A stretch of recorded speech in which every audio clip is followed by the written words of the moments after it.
The stream is live, and it is showtime. Welcome back, everybody. For those who are returning for the NNSCRA Winter Series, it is the regular season finale tonight, and oh my goodness, do we have quite the interesting show on tap here. It is Zen Joltis, 5 Mile Super Speedway.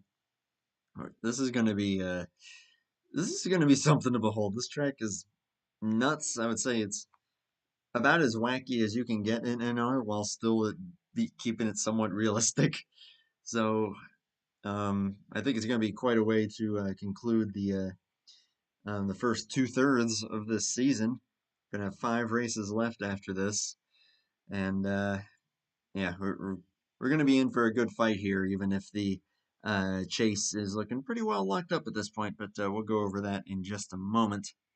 First, of course, joining me for the booth, only the second time this season, but great to have him back up here. Zach Rogers, it's always a pleasure, my man. What's up, Andrew? We're here at the daddy of all super speedways for the regular season finale, and it's gonna be fun. I'm happy to be here. I think it's only the first time though for this series. I joined you for Budweiser before. Oh, that's right. Yeah, it was Budweiser. You're right. Oh my gosh. Yeah, I just confused that. So, It uh, happens. it was Daytona. That much I know. Um, yeah, I'm glad to have you, man. This is gonna be a good deal. Um, I've I remember us having a lot of fun calling Daytona, so I'm just glad that we're going to be making it happen here. I don't know why YouTube is telling me that it has no data received, even though I have a green connection light. Yep, there it goes now. It just says excellent connection, so that was weird, but hey, it's a Top Dragster live stream. There's going to be gremlins. That's always going to happen. However, I think we have at least found a workaround with that stupid ad Oh, blocking we have got thing. huge junk in qualifying. Oh no. I just saw uh, somebody flying through the air. I think that was Joshua Mercurio because it was a pink truck. oh. Hello to Mike in the chat. Again, not actually going to read out your full name, but good to see you again. Of course, anyone else who pops in, feel free to say hello in the YouTube chat. Um, got of course, the Winter Series is ongoing here. We're going to be broadcasting the final 2 races of the Budweiser Pro Series. I believe that is this coming weekend, if I'm not mistaken. I will have to confirm that. Um, and yeah, we'll make that happen. Actually, you know what? Let me confirm that right now, really quickly. What I do know, and this is just in the works right now, but I guess I'll at least plant the seed here. But possibly another series coming to the channel. We may be bringing some Bob Squad Racing Cup Series streams here to the channel. So I'm Hey, really looking forward to nice. that happening. Yeah, I thought you'd find that pretty cool there. So I'm Yeah, excited. I hope that we can make that happen. you can never go wrong with a Bomb Squad racing stream, whether it's Cup, Trucks, or Xfinity. You're gonna get a great race like 99 out of 100 times. So guaranteed you'll have a blast. Oh yeah, we're gonna have some fun with that.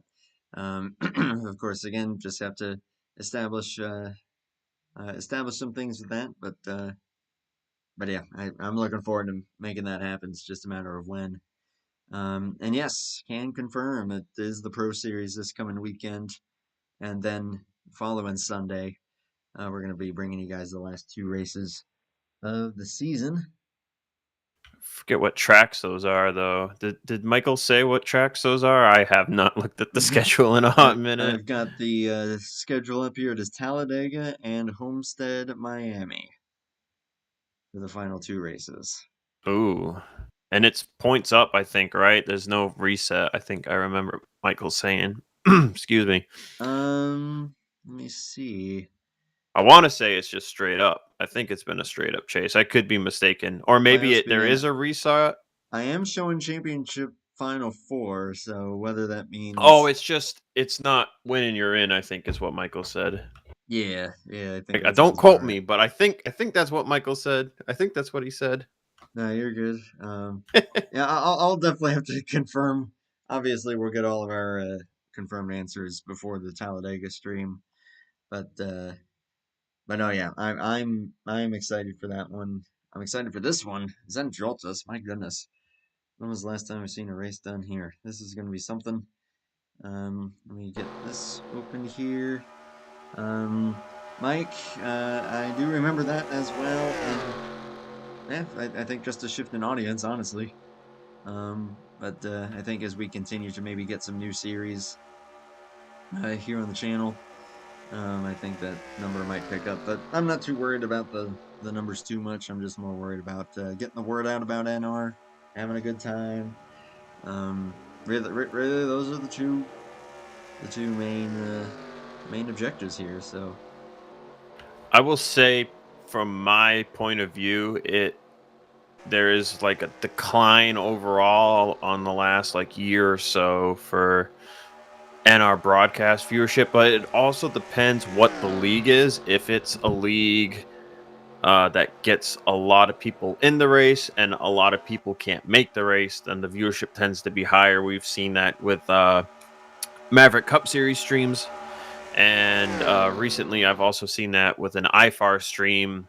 There was an IFAR race at Daytona Saturday, had 36 people in the race, and I think their viewership peaked at the end at like 30 people. So it also depends, like, on I think the league and the competition level and all that stuff. It all factors. Mm-hmm. Oh yeah, yeah. It's But you will usually see people watch back. Like everyone in this race will probably watch this video back. So hi everybody, I'm watching you on screen right now. But I hope I don't say anything that you don't like. I'll try to be neutral. Oh my gosh. Oh, Dylan Young's barrel rolling in the grass. It's over. We're all about being neutral. I think Seth Cole is about to die. Oh, there he goes. That Hooters truck just DNF'd like the business did. Oh, hot dang. Too soon? Someone in chat is already booing you, Zach. Hi, Kaylee. Hi, Kaylee. Um, do you know who that is? Yes. Okay, because I don't. But qualifying coming to an end here. We've got a good healthy field here of trucks. I think we're looking at about 14, 15, if my math serves me correctly, and it is going to be 48. Cody Lamas on the pole here. Not much of a surprise there. He always knows how to get it done on these super speedways. Dunlop Pratt is going to be P2. Michael Norman and Emmanuel Hartnett are going to be third and fourth. Then you got Ulysses Sandoval and Josh Mercurio. Allison Rodrigo is in this thing. He's got the qualifying wild card, which again, we'll talk about that in a moment. And then Seth Cole, Matt McIntyre, Dylan Young, Austin LaPlante, Blake Warren, and Josh Chu. My cohort from last week is out on track here tonight, which is cool to see. Nick Gunther, of course, is also going to be running this thing in the four. Did not partake in qualifying, as I don't think that he has partaken in a single qualifying session throughout the season. Now, I'll never forget what Zach did to me that one day, Texas World PTSD. Do I want to know? I made a dive bomb move on the last lap at Texas World a few months ago, and I wrecked Kaylee for the win. So yeah, very Oh. sad. I did not keep the win because it was my fault. Yes, Kaylee, I remember the track. He's very impressed with that. It was recent enough for me to remember. Drivers, to your car. Maybe not for the better in that case, but oh man, Texas World, that's always a thrill of a race on. I'm gonna be racing tomorrow for whatever it's worth. Where you're at? Gonna go and run Bomb Squad. Nice. Which track? I know it's trucks, but which track? It's Dover. Ooh, fun. And oh geez, yeah, how can I forget? Well, yeah, I did mention Josh Mercurio. Let's see, yeah, looking at the standings here, 14 trucks officially, and in the random qualifying, for the in-game qualifying, it has put me second place. That would be nice. If only I were that lucky. 68. Oh, gosh, Mortars. Yes, Intimidator 68 is Josh Moyers. Hi, Oh, sick. Josh. Hey, Josh. Honk for Josh. There's a lot of Joshes here tonight. We got Josh in the chat. We got 2 Joshes in the race. This will be a Josh Fun Fest. This is actually the most chat activity that I think I've had really since the opening race of the season. Sack Rogers effect. No, I'm just kidding. I take no credibility for the chat rise. I mean, good grief! Like the first time I raced with you, I basically saw you as Jesus. As who? Who? Me or Josh? You. No, that's Tyler Mallon. There was one. Gay Jesus. Hi Tyler. If you ever see that. Josh Funfest sounds like an awful movie. But no, I'll just be honest and I'll say it on stream for everyone to hear it.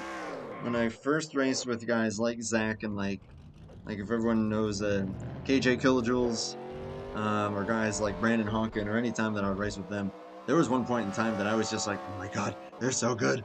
I salute you. I worship you. It's like, maybe worship's not the right word, but I hail you. Yeah, there we go.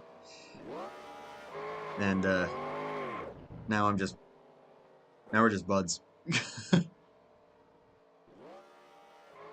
Zach doesn't know what to say. I just flummoxed him completely. I'll say one thing. Brandon Hawkins, either Canadian Jesus or just God, but love Brandon.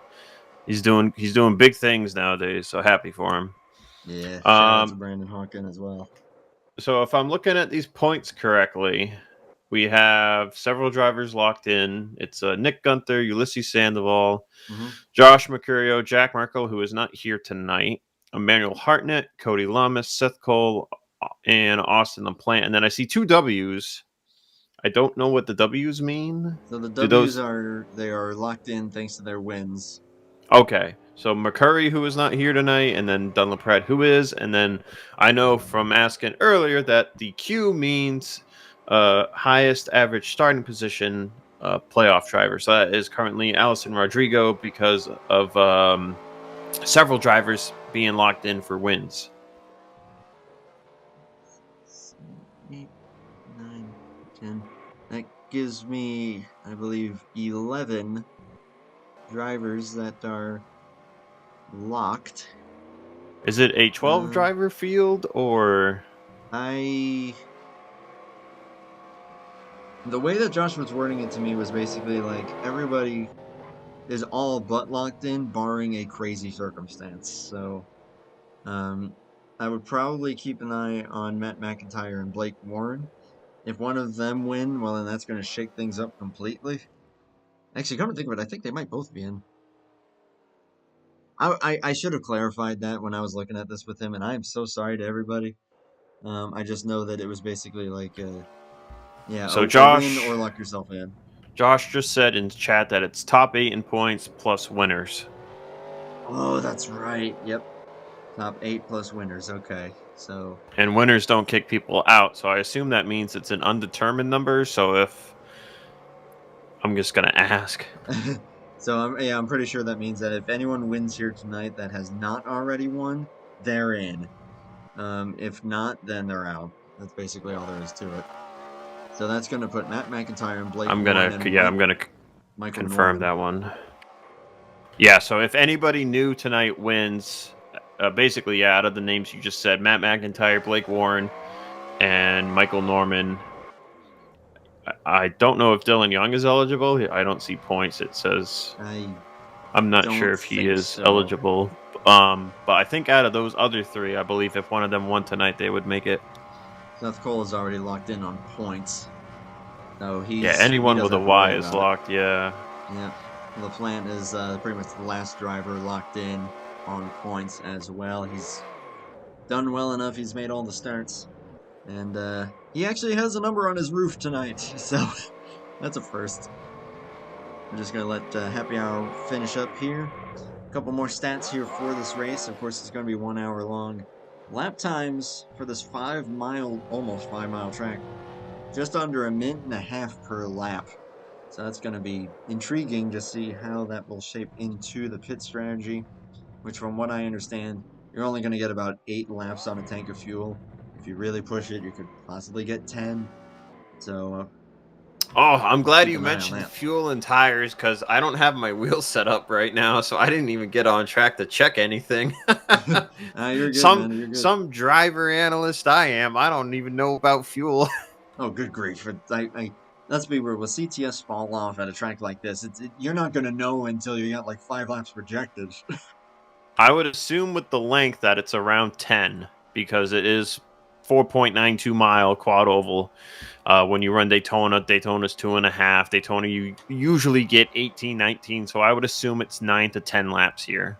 Yeah, Josh But was it saying more like is. 8, but yeah, Oh that yeah, sounds about right. I could see 8 too. Yeah.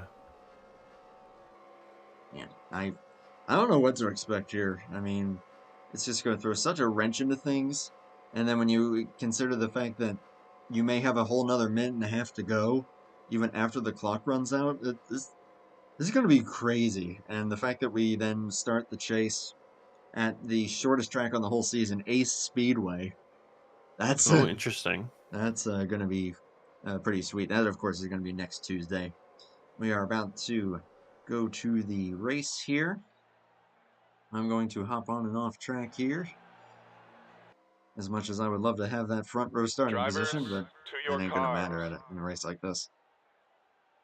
And let's get Once, you guys some live pictures. yeah, let's get them live pictures on up. Oh, yeah. And hey, the clock's actually visible. That's what we like to see. And the ticker's working. Perfect. Love it. Now, with how long this track is, I wonder what they're going to do as far as like once they all get gridded up, if they're just going to let them run around and maybe just at a higher speed, or what they're going to do here. Because as So has been the usual, they'll get themselves situated after they so cross the start-finish line. so remind me again. I'm sorry, I keep trying to like jump on you here. You're fine, man. You're fine. It's a 1 hour clock. Yes. Yep. So Okay. one hour from when the green flag flies. Roger that. So, as you said, I assume we will take 1 lap to set the running order, and then we will go green next time by. It actually looks like, well, typically that has been the procedure, but I think maybe just with the length of Oh, this it's track, they might clear and just be doing. blacks. Yep. They might just be doing it now, and just clearing blag, clearing blacks, clearing blags. Wow. Clearing blags. What good thing I did not become an English teacher. Probably this place is nuts. The field's getting caught up here. We are coming into the start finish straight. Cody Lamas, Dunn LaPrade. This beast of a racetrack. And it is going to be home of the regular season finale. We are 2/3 of the way through the season, and it is underway for race 10 of 15. And now we're going to see if anyone's going to be able to utilize that outside lane. Although, wow, Michael Norman, not a good start there. That might give the advantage to the 74 and the 83 on the outside. Yeah, Michael Norman is dropping behind Cody Lamas like the tide rolling out. Yeah, he's way back there. Oh, that's probably going to be a restart. That didn't. Yeah. Oh, that was a bad bump right there. And Oh, yeah. Blake Oh, Warren my. upside down. I'm gonna have to catch myself when I see Blake flipping because I am so used to the Budweiser 8 being Cody Luke at fast. So now whenever Oh, I see yeah. Budweiser 8 anywhere else, I'm like, that's not Cody Luke. I know what you mean. Different Drivers, Cody. to your There's another cars. Cody in this race, but otherwise. Yeah, let me. Was the one thing I did neglect to do was get the timer up on my phone, just in case we have any chicanery, just like we did before with those ads. But so far, so good on that front. There we are. Perfect. Everyone was dead, but they've all now gotten a second life. So take two. And once again, Lamas and Dunn will lead them to the green. This is their one restart. That just looked like a bump gone wrong. Yeah, even at a track this big, you don't want to be bumping in the corners.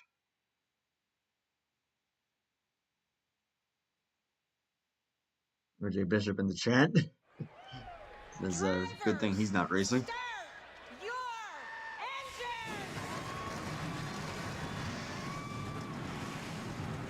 And there's our guy Josh Chu there. Got to mention that 84 there. Guy who's been in the booth quite a few times this season decided, you know what? Let's go ahead and run this thing. And there he is, that beautiful yellow and orange, number 85. Of course, we got some new paint schemes for the 74 and the 83.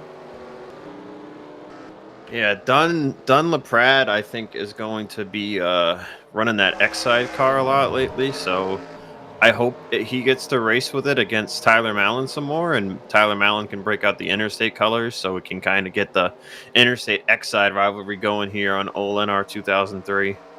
Love it. Really, this track is so big that even everything's looking a little bit blurry.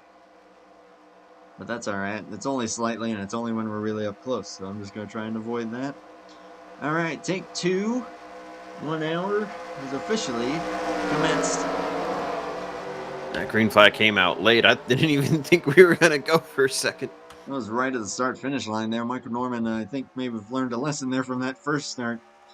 Giving a much better shove to the 48 there this time. Michael, he's going to be going for it, I'm sure. He is one of those drivers that can certainly make something happen in this chase if he wins this thing, but he's going to immediately jump to the outside. I was saying about making something happen. He's got a great pusher in Donlon LaPrade behind him. We'll see if the outside lane is going to be useful here. And this will be the first test.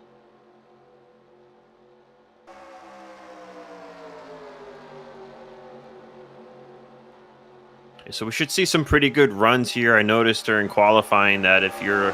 Oh, Seth Cole is wiggly, and he's in the wall. He's got it together. Nice save. He's going to keep it going straight here. Hopefully not much damage. Moderate damage should be okay. Leave it to Seth to derail my train of thought there with his busmobile. I was going to say, if you're at the back of the draft, I think you can get up to like 205, 206. But here at the front, you're running around 199, 200. So runs will be here and there. And I think it'll mostly be a 2-line racetrack. Yeah, despite how wide this track is, I don't think that you're really going to be able to do much when you're making that long of a corner. I mean, if you're in like third lane up, so I'm with you. I think seeing them 2x2 is going to be the common thread. It's just going to be a question of if even the outside lane is going to be able to hold on, because we're used to much tighter super speedways where as Donlon LaPrade's going to bail out a line. That's kind of interesting. A race is official now, I believe, since we made it a lap. Oh, yeah. And we are well and truly official here. So it's a 1-hour race. Oh no! Goodness! That may have been it for Norman's chances. That was a hit. That was really weird. It looked like Blake just suddenly kind of got tight or loose. I don't know. And Michael was just right there, and up into the wall he went.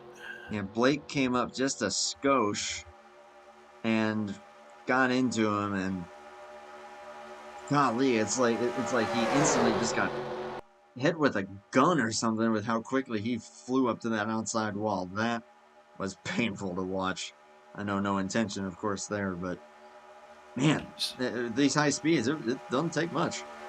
So in hindsight, that was a great move by Donlon LaPrade to get out of line, because he would have been right there. Oh yeah, it looks like Blake clipped the yellow line going into turn 2, and he just wiggled right up the track into Michael Norman, and Michael got sent right into the outside wall head on. That is awful. Yeah, you're not kidding. Looks like with how they're spreading out here, yeah, they're throwing it. Yeah, yellow is out. I probably should have said that. I saw that in chat. Hey, you're good. Yeah, I wasn't sure if they were going to throw it with it only being Michael involved, but yeah, now that we're going under caution here, we'll take a look at it for ourselves here. Yeah, so the worst part about that, I'm just looking ahead here before people see it, but the worst part of this crash if you watch it in slow motion, the 22 truck never loses traction until it's too late. So he clobbered the wall at about a 70-degree angle doing 190. So that thing is junk. Oh yeah, that is a hit, and I do not see him being competitive after that one. Even with moderate damage, I mean, that is just a killer. Yeah. So that is a huge shame for Michael Norman. That's going to drop us just down to Matt and Blake as far as guys who could win and put themselves in. And those are going to be the most competitive guys here.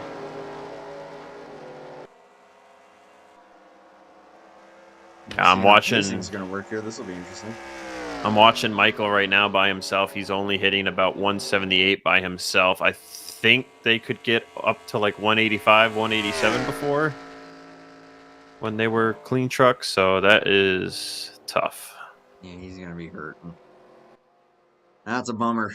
Yeah, I knew he was going to be aggressive, but just that lightest little tap was all it took. And that's going to be competitive night over for the 22. Ulysses Sandoval, though, in the meantime, we've got him up front here in the race lead. Blake is going to be second as it stands. And then Rodrigo, Hartnett, and Lamas are the top 5. Hartnett, of course, is a lock. Rodrigo is a lock with the qualifying wild card. But Blake has a chance. Yeah, I mean, it's just basically Blake and Matt McIntyre here that we're curious about if they can find the way to win. Oh, yeah. But it seems like for the rest of the night it's going to be beware yellow line, because that yellow line is slippery. Shot him right up the track. These guys are pretty much all unanimously going to bring it down pit road. Crazy big pit road here. Speed limit 70 miles an hour. Which, honestly, I always find to be very difficult to get down and get into your stall at that kind of speed.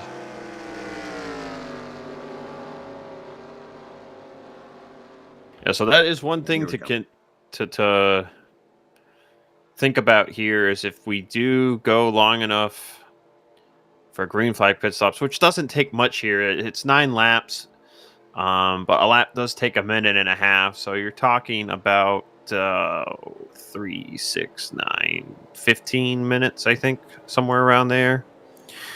Yeah, you're gonna have to go from like 200 down onto the apron down to 70 miles an hour. So that is gonna be fun when we get to it, if we get to it. Oh yeah, no doubt about it. I think Cody Lamas actually may have just missed his stall. I was just focused on him, and yeah, he just drove right on through. Yeah, I think he may have missed it.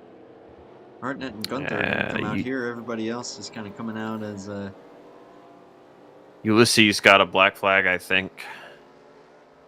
I think several drivers might have gotten a black flag. I'm not sure, actually. I know Blake is going to EOL here probably for causing that. Yeah, I'm watching Blake. Yeah, he's going to go to the back.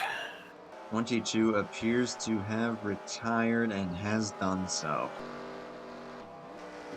But yeah, I mean, I'm not really surprised, because like I said, that thing just went right into the wall.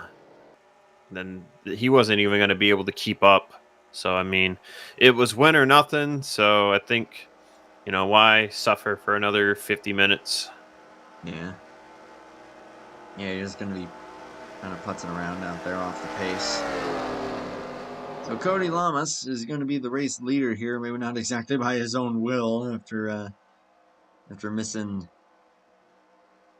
his pit box, but is going to put him in prime real estate to avoid any issues such as what we saw there between the 8 and the 22. Let's see, Hartnett, and then Gunther and Josh 2. It'll be P4 here. So we'll see what our guy's going to be able to do up there. Sandoval and Rodrigo going to make up row number 3. Yeah, so this will be tough for Cody, because once this goes green, he's only got about 4 or 5 laps left in the tank. Everyone else will be good until about lap 11 to 12. So he'll become stranded if they get to green flag stops, or, well, even if they get 5 laps into this thing. But here we go. Coming to the start-finish line. This will only be the start of lap number 5, which sounds pretty bad until you realize the track that we're at here. With green flag back out in the air. Everybody getting her back going. And now we'll see if we're going to still see some of that side-by-side. Hartnett is going to actually duck down in line behind the 48. Sure, these guys, you're just going to want to run it out here a little bit. Looks like that's already kind of going to be the call here. No, never mind. Never mind. Gunther and Ulysses made a move to the top, and Emmanuel jumped up at the very last second. Josh Mercurio is going to catch up to the 48. Now, that is someone that I'm also going to be watching out for. That 11 has not won yet this season. As competitive as this season has been, only 2 months of time winners on the season. That being the 4. And then, of course, Jack Merkel with his 3 wins. Of course, not here tonight. But in that wins list, Josh Mercurio is not in it. So I know he wants to get something here. He is the reigning champ. He is the owner, of course, of this series. So I'm going to watch for that 11 to be pretty darn hungry, not just tonight, but also as we go forward into the chase.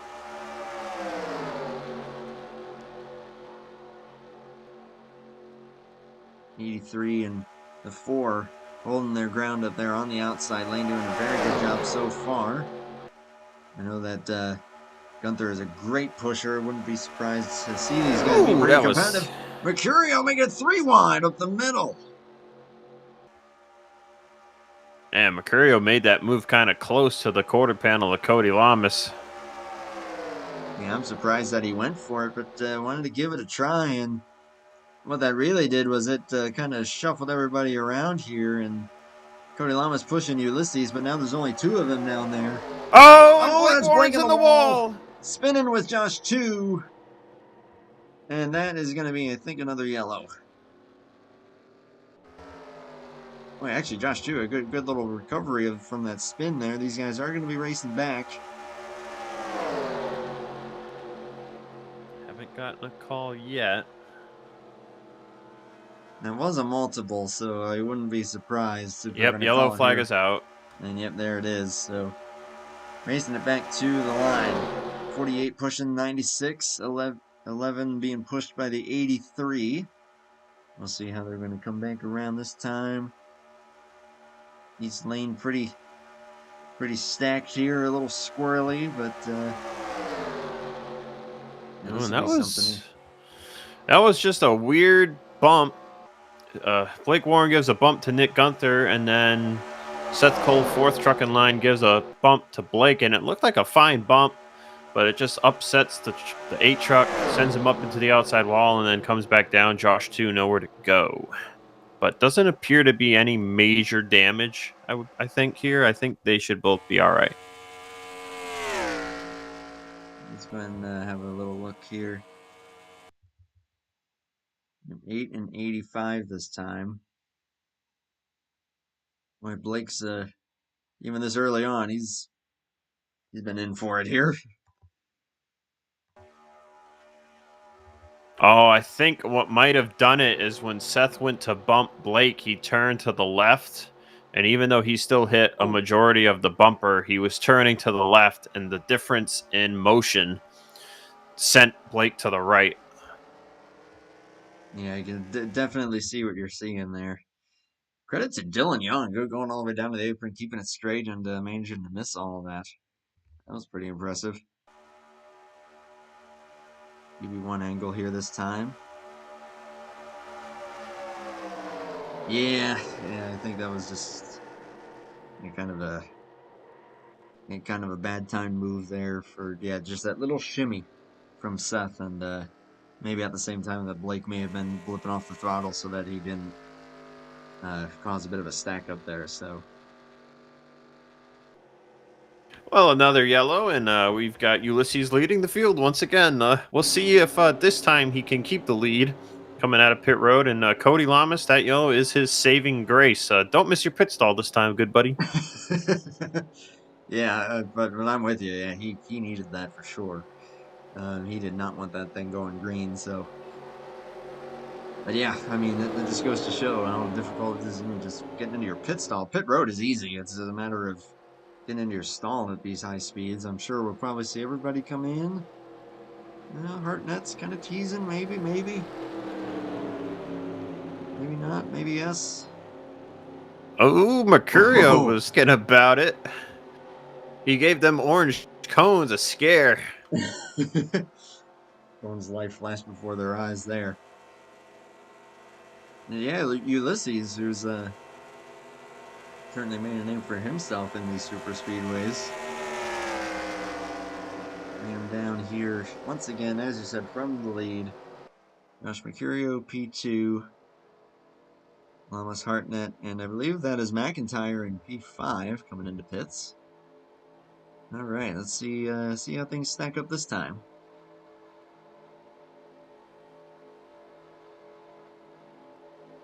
And goes the 11. Cody Lamas is not missing it this time. Nope. Gets her in there quite nicely. Now, I think Cody will lose more track position here, though, because he has more fuel to put on. These other drivers got fuel 3-4 laps ago. Ooh. Oh, and very tight race off of pit road. Ow, I don't even know who it would have been. Let me see. Yeah, you guys are seeing this with me. I'm going to... That is really close, but I'm giving that to the 96. That is the 96. You're absolutely right. But I think he's sped because he's fallen back. Oh, man. At the black flag, and that will give the lead to the number 11. The Toyota Josh Mercurio. And then Hartnett's going to be P2. And LaPrade, Rodrigo. And then LaPlante, and I think if it stays as it is, it should be Dylan Young then. Actually, no, he's dropping back, so he's giving it to McIntyre. So, it'll be Matt McIntyre, P6. Still got 44 minutes left in this thing. 8 laps complete around this monster that, despite its size... The daddy. It's the big daddy of super speedways. The big daddy. I like it. They got to trademark that. Next time someone makes a update to this track, if anyone ever does again, you gotta add that somewhere. The big daddy of super speedways. Where they're going down right now, that wall is totally blank. Just put somewhere in there in big letters the big daddy of super speedways. Somewhere on there. Yeah. You got the tricky triangle. You got the monster mile. You gotta have the big daddy. Gotta. So I believe Seth Cole is going to the tail for that one. Actually, I don't even see him at the tail. They're kind of lagging back, all three of those guys. He's back there, Dylan Young, and Ulysses are also back there. They're trying to get themselves sorted out. They better sort it out quick, because we're coming back to the green. Pair of Toyotas up here at the front. Start of the 9th lap. And pretty competitive so far, and a lot of guys that are willing to really dice it up. Let's see what we've got here. Ooh, that angle is quite whitewashed, but that's all right. There we go. So less than 43 minutes to go now. So we got to wonder, can they start going green here? Because 2 yellows and just 9 laps has taken us down almost 20 minutes. Yeah. Boy. That McIntyre is certainly in a hurry. He is one of those must-wins. And he's looking to make something happen there. If he tries to get in front of the 8. Contact, and we nearly had another calamity. I completely missed that one, but they got it sorted. Kind of spread out now. LaPlante's looking to maybe drop back with how high he went. Yep, everyone's getting it all sorted here. With the 11 and the 74 and the 83 now up here in the top 3. And just like that, after being involved in that spin, Josh 2 now top 4. And Nick Gunther is with him, but Nick's going to try to look to the outside. Everyone's really stretched out right now, so I'm seeing some mega runs developing here. You're going to want to make sure you don't pull up in front of somebody too late. Saw Rodrigo drop down in line a corner ago, and Matt McIntyre had to jump up at the last second.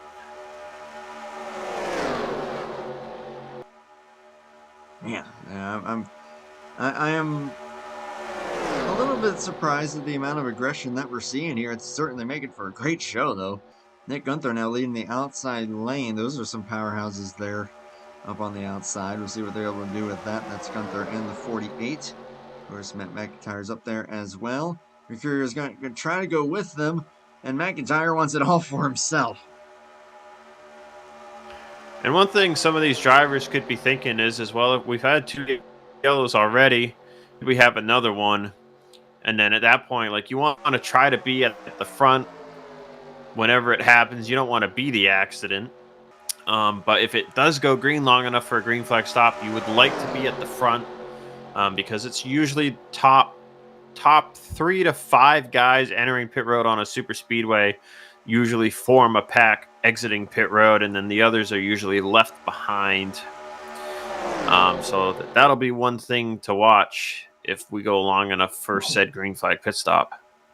Yeah, absolutely. Green flag pit stops at a super speedway, pretty much no matter what, have a tendency to split up the field. So that'll just come down to, was Josh Chu's going to opt out there? But, I think he might have got bumped by Mercurio. Mercurio is trying to force it. My goodness, buddy.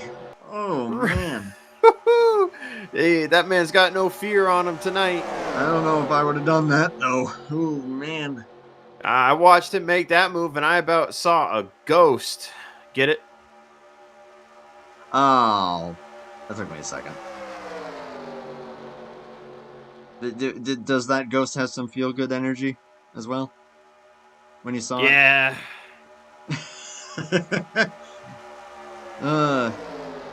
Plugging them sponsors. You're welcome, Josh. Man. You want to talk about, like, just cycling through here? Blake Warren is now back up here as well, leading the outside charge. And hey, Dunlap-Pratt has gone from riding at the back to leading the field here on lap 11. No surprise there. That's just Dunlap-Pratt for you. And here's Matt McIntyre now in second place. Golly, there aren't many drivers that we haven't seen up at the front yet, and I think at some point they'll find their way up here. But yeah, we've got everybody that's on track in this lead pack, all the way back to Dylan Young in the 42. Of course, another gentleman that joined me in the booth for a race. That was the absolute craziness that was. You let him in here? I did. Man. I don't Just think kidding. I don't think the network was happy with me. All love to the homie, D Young. Yeah, we love you, man. Oh my goodness, look at this. They're getting tight again. Yeah, it's a little close for comfort there, boys. But look at who's leading this thing. Matt McIntyre. Oh, Rodrigo not giving a lot of room there. How about this, Andrew? This feels like a weird coincidence, but when we commentated the Budweiser regular season finale at Daytona, it was, Joshua 2 with a good save.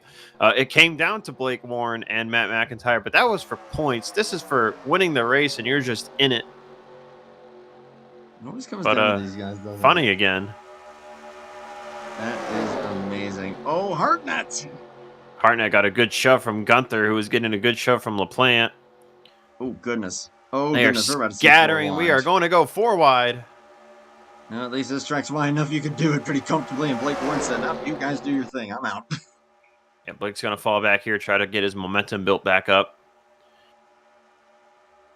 Golly, I mean, yeah, it's a track that you can definitely do this kind of thing a little bit more. Oh, goodness gracious. This Rodrigo, yeah, he's a little twitchy. But, this looks like a drafty car thing going on here. You got runs building and dying and building.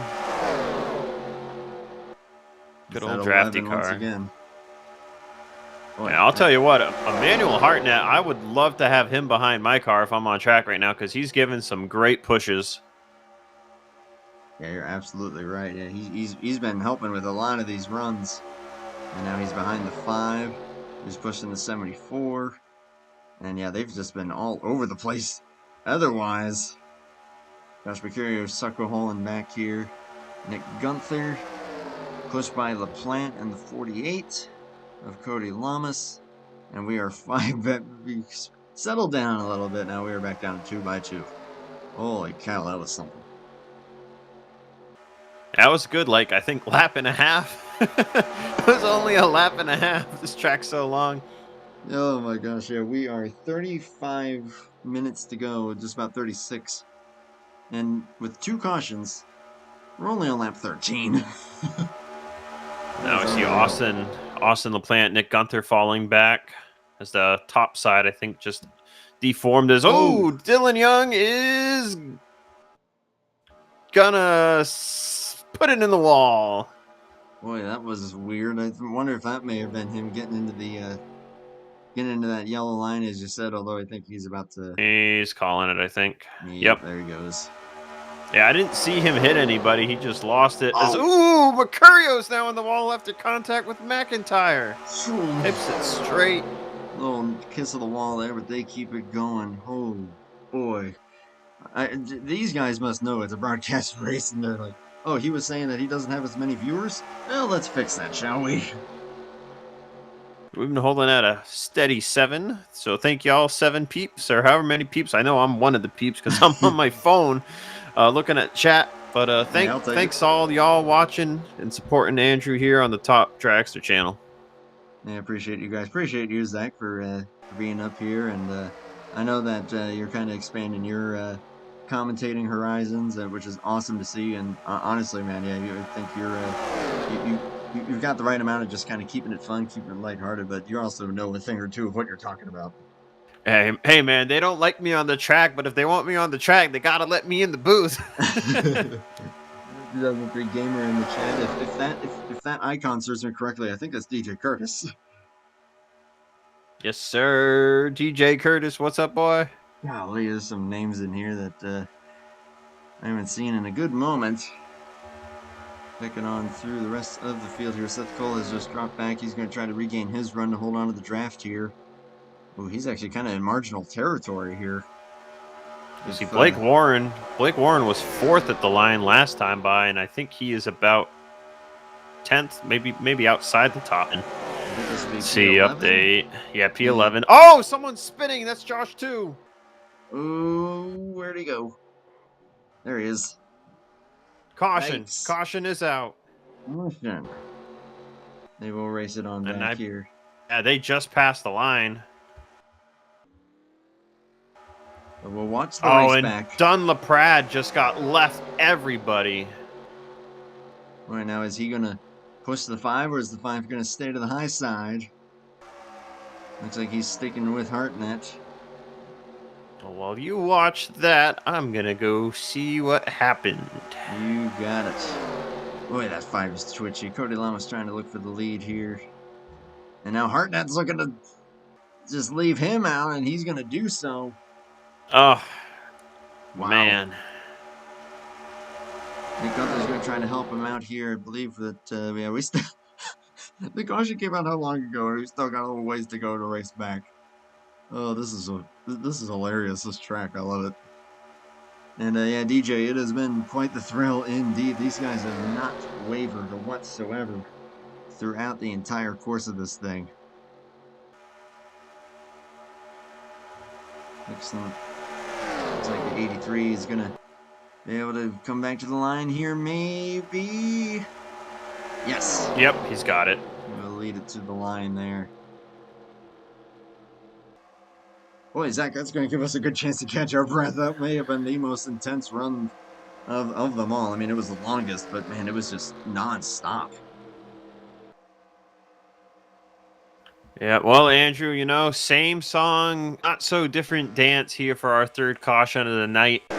Josh 2, they were going into turn 1 there right at the line, and Ulysses Sandoval gave him a bump, but like with Seth Cole and Blake Warren, Sandoval turned up to the right to try and get center to bump 2, and it sent 2 to the left, down and off the track spinning. Everyone's going to see here Joshua 2 clips the inside wall just about, I think, with the front bumper, and then hits it with the right rear quarter panel. Not sure how much damage that's going to be for him, but unfortunate here as we are about halfway now. About halfway here, indeed. Josh actually really lucked out there because he could have really clawed with the front end, almost like we saw Michael Norman did, just on the inside wall instead. But thankfully, the truck actually pitched around, and even though that was a decent hit to that quarter panel, I don't think on minor damage, I don't think that's going to hurt him that bad as far as pace goes. Maybe very slightly, but I think he'll be able to maintain the draft without much problem. Yeah, see, I'm just looking at his speed here as he was catching up. He looks fine. I think we were saying about like 185 has been kind of the magic number for single truck speed. Yeah, he was doing 184, but so maybe a very slight bit. He should be fine behind somebody. I don't know if he'll be able to lead a line. Might be a bit of a parachute. Hey, we got Noah Hart in chat. What is up? Is that who that is? Noah, what are you doing, man? Getting all the big guns out here in the chat in the booth. I did share this to the Fuel Bandicoot Discord, so maybe that might be why. I appreciate that. Thank you. I shared it in a few places. This is the most interaction I think that I have had, really, like I said, since either the first race or... Oh, man. Yeah, it's been... I still know the most popular stream I've ever done was the Daytona Duels when I did the Fast Renegade Cup series, like one of the very first series that the brand new Next Gen mod was running. As I see the hearts going. Yeah, that's me a little bit, but someone else is doing it after. I love it. Zach, not only are you doing a good job of commentating this with me, but you're like my hype man. Well, if anyone's ever watched Team 4-Star, I am the hype. No, I'm just kidding. You've been the hype ever since I remember that. It was like Icebreakers, the Icebreakers Online series, that was season 7 or 6. 7, I won the 7. I won the championship. And it was Phoenix where I first like really got a glimpse of like oh my goodness, Cody. Cody is sideways, and oh man, he's not getting service for that. That is there they go. Now he is. Wow. Okay. Oh man, that is quite peculiar. I'm surprised that he had to back up to get service there. That's weird. Cody, pit stalls on NR. That's not what they meant by sliding into them DMs, dude. Ooh, Blake Warren's gonna lead. Blake Warren, yeah, okay. Golly, who hasn't led a lap? Oh, and he sped. No, no. Why would you do that? No. Oh, that's twice now that we saw the leader off pit road speed. Sandoval did it last time. Oh, brother. Speaking of Sandoval, here he comes. Nick Gunther's staying to the back of the pack. What looks like did it voluntarily as he all but stopped there on pit exit. Strategy call, perhaps. Golly, 28 minutes all but of this race to go. And lap 17, golly, this race is breezing by at a very quick pace, I would say. So we still have time, Andrew, for a green flag cycle. We still have time. It can happen. I'm hedging my bets. Oh, I want one. I want one. Please give me one green flag cycle, everybody. That would be. But they're racing so crazy. I don't know if it's going to happen. Well, you know what? If we do make it to green flag pit stops, you want to know what's going to be interesting is them getting through that initial on the pit road. Yeah, on the pit road there at a decent enough speed, but it's flat, so you're going to have to slow down. I think this track, I haven't. Obviously, I didn't do a pit entry test because I don't have my wheel out, but I want to say from old memory that you used to be able to go flat out on pit road entry. It was just a question of how hard can you brake? When do you need to start braking? Because if you hit the brakes too hard and you're turning, the truck's just going to want to spin on you. And then the last thing you want to do is impale the pit wall. Oh, yeah. Oh, yeah. Because there is a pit wall here. It's not an open-ended pit road like Daytona or Talladega. There is a pit wall there, so driver beware. Driver beware. Driver take it easy, I would say. With another pit stop at least to go. Green flag back out, Hartnett and McIntyre in the top 2 positions this time around. Still 12 drivers with a shot at it here. So this is essentially our halfway point here. We've got 26 minutes to go. You want to do picks here, Andrew? You know, it's our like halfway through the race picks, whatever they call it on Fox. Once to watch. Yeah, this is our once to watch. I'm gonna probably be stealing your pick here, but I'm gonna go with the 11 of Joshua Mercurio. That man has been flying out of a cannon at times, making some crazy moves, and just making people see ghosts, like the ghost emblem on his car. So Joshua Mercurio is my pick for tonight. That's a strong pick right there. Every single time that I have picked someone, at least in offline races, I have jinxed the ever-living heck out of them. AG the channel knows all about that. Shout out to Alex. But hey, if we're doing this, we gotta do it right. And you know what? I'm liking that guy leading this race right now. Emmanuel Hartnett. He's got to win at Charlotte. He is locked in, but I feel like he's able to find the right combination of aggressive, but not overly aggressive. And he knows how to push. He knows how to be pushed. And he's been holding that thing pretty steady, so I'm liking the 83's chances here. Good pick. Good pick. Starting lap 19 here. Golly, I mean, again, it sounds terrible because, like, my God, how many cautions have you had? Not that many. This track's just that freaking big. It's the big boy. It's the big daddy, as we were The saying. big daddy. Yeah. Actually, you know what? That kind of begs a little curiosity question here. Fastest laps. I've got it pulled up there, and it is Blake Warren with the current fastest lap of a 1 minute 27.6. And right now he is making a move underneath of Cody Lamas here. Him and McIntyre, who always find themselves in the bubble spots, trying to get into the chase, whether it's the Pro Series or right here in the Winter Series. But again, one of those guys has to win in order to make it happen. That We've was seen Blake do that a close. few times.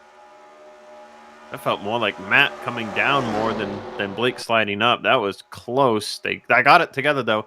You mentioned fastest laps. I'm looking at the chart here.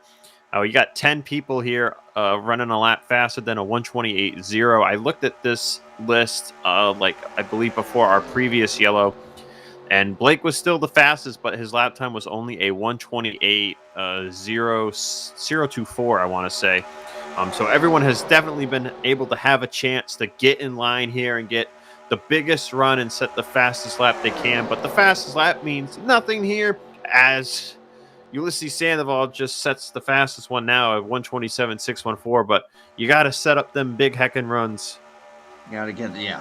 And prime real estate for running those fast laps is in a place like where Ulysses is at, or where Josh Mercurio is at right now.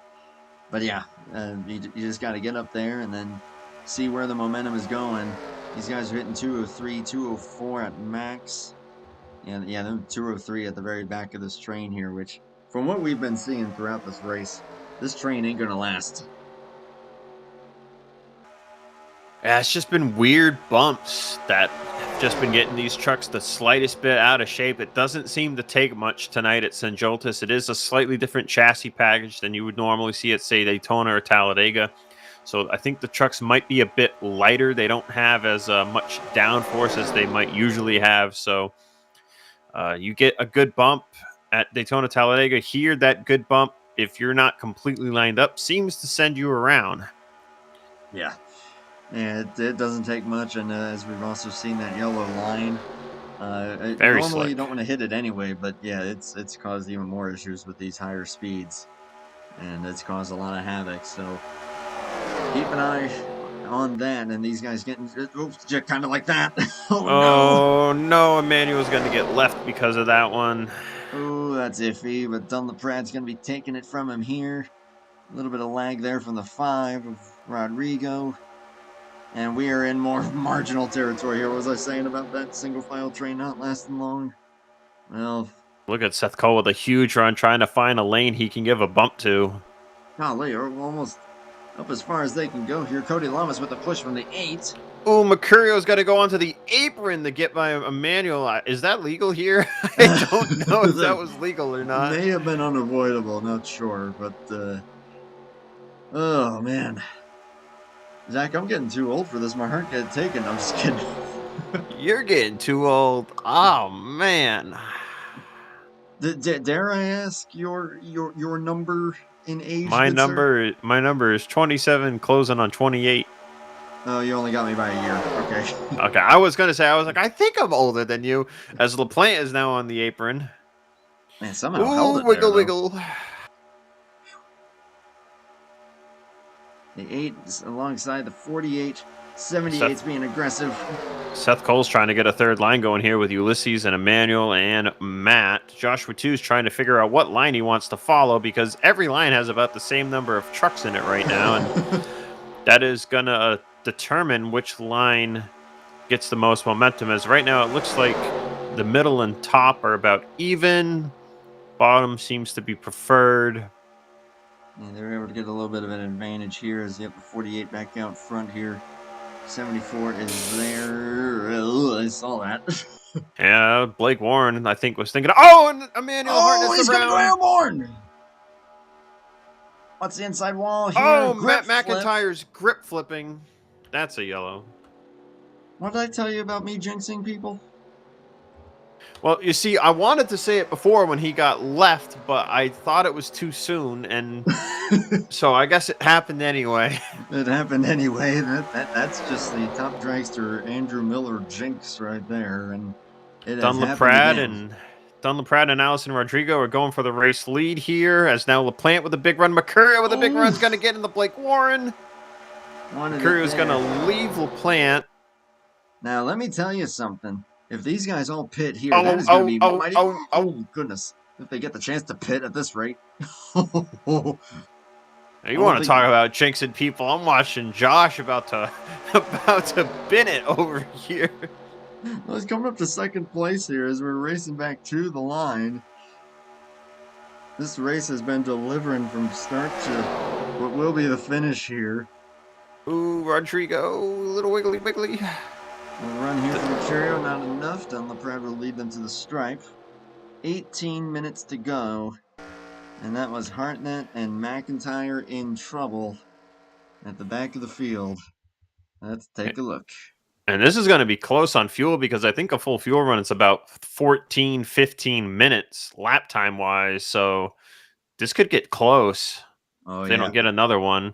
Yeah, I was looking at that. Oh, it looks like Emmanuel went to go down from Ulysses to go to the middle or the bottom. Oh. And Matt came up as Emmanuel came down, and they just got together. I mean, that's probably the most racing deal accident I've seen tonight.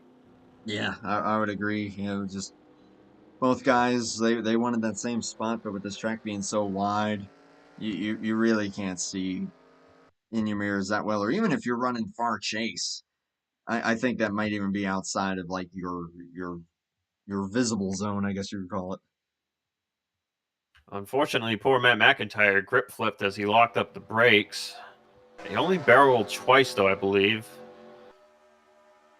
Yeah. It wasn't too violent, but I'm not sure how much pace he'll have left. So this might come down to Blake Warren being the only one to be able to win and in. That's a weird thing with flips and NR on moderate damage. Sometimes it will absolutely ruin you, and other times it's like nothing happened. And anything in between, so... I don't know. We'll see how he is as far as speed goes. Actually, while I'm still on the... while I'm kind of still transitioning on scenes here.